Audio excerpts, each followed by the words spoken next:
Kung mag-independent tayo, kung kayo ninyo, ako gusto ko talaga, gusto ko na. Nagsawa na ako sa ilang presidente na kasi from one glory.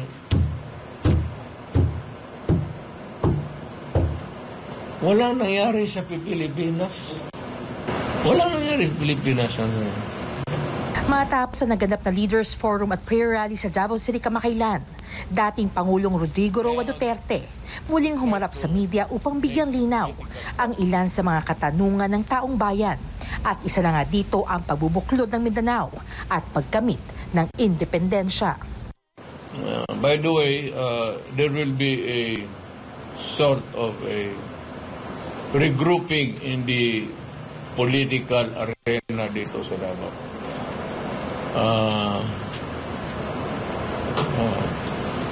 Still in the works. Pero si Congressman Alvarez ang titignan ko, siya magdala ng partido. Matanda na ako. Ito siya, bata pa. Kasal lang nga ito ng panglimang asawa. 5 lang. Kasal lang. We will try to figure out na we can be at least in Davao. Kung hindi naman lahat, meron kahit isang boses lang. Pero ako magprangka ako.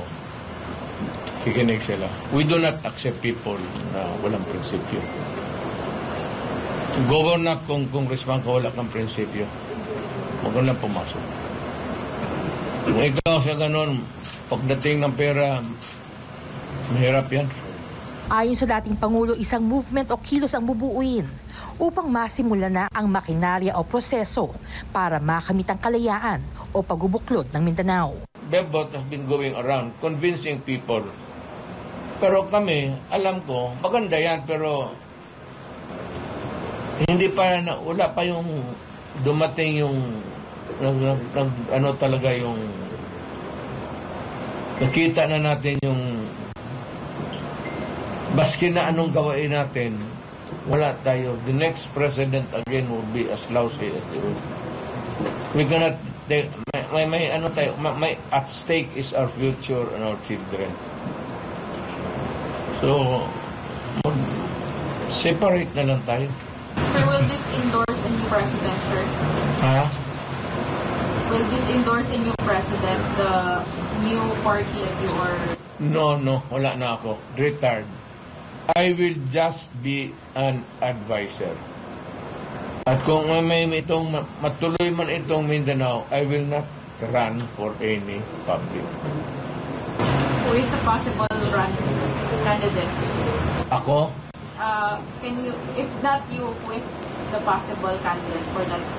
Well, bahala kung sino nandito, mga politiko, mag-convince sila, malinis, walang bilihan. Wala mong Nilinaw rin ito na hindi ito maging isang uri ng rebelyon o sedesyon, bagkus isang paraan upang tuluyan ng pagkaisahin ang mga Pilipino. It would not be, hindi naman rebellion, hindi yan sedition. There's a process in that. I think before the UN, where you would gather signatures from all sorts in Mindanao, magpirma, verified, under oath, in the presence of so many people, decide that we want a separate. Kaya kung ganon lang naman kayo dyan sa Luzon, pati sa Visayas, bahala kayo. Lahat, nandito man sa atin lahat. We all give our resources to them. Wala man ang Samar, ang Cebu, wala man nagpadala sa atin ng saging. Tayo man ang Mindanao is rich. But of course, kung mag-separate independent to, at magpuntahan lahat dito ang Pilipino. Dagdag pa ni Duterte ang isasagawang pagkilos ay hindi isang political party. Tiniyak rin niya na magiging legal at tama ang paraang gagamitin para simulan ito. It's a movement. It can be a political party. Pag naanay gobyerno, then we'll have a political party. But the movement to start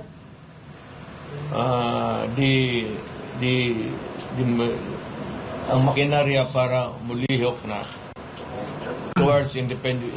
There's a process. Mato bata o kuan kita. Dili ta ba kaingon nga kitay mag-report mo si Zid ana madugo yan, patay tayo. Punta tayo doon sa United Nations. Then we'll file a petition. Probably yung mga taga Mindanao o signature campaign lahat. Yung tarong talaga ba, yung tinuod. And if whoever is in charge there would say that, okay, let's have a plebiscite. O kung magsabi lahat na taga Mindanao, alis kami. Okay, tayo na. Ikaw, kung hindi mo gusto, lumipat ka na lang. Umalis ka na sa Mindanao. Pagbalik mo, hingihan kita ng pass card. Pass. Hindi visa.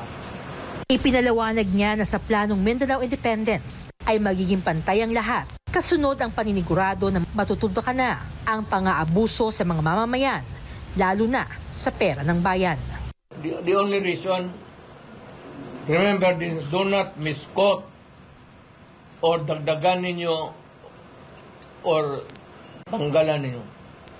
The only reason na bakit kami talagang disappointed is ang pera ng bayan. Sinasalsal nila, inuubos kung anong pinaggagawa. Ang magtaong bayan, pobre pa rin. Yang bilyon na yan, kung itinapon niya doon sa public, baski na sa bahay. Pambahay na lang. Walang limit ang ano nila.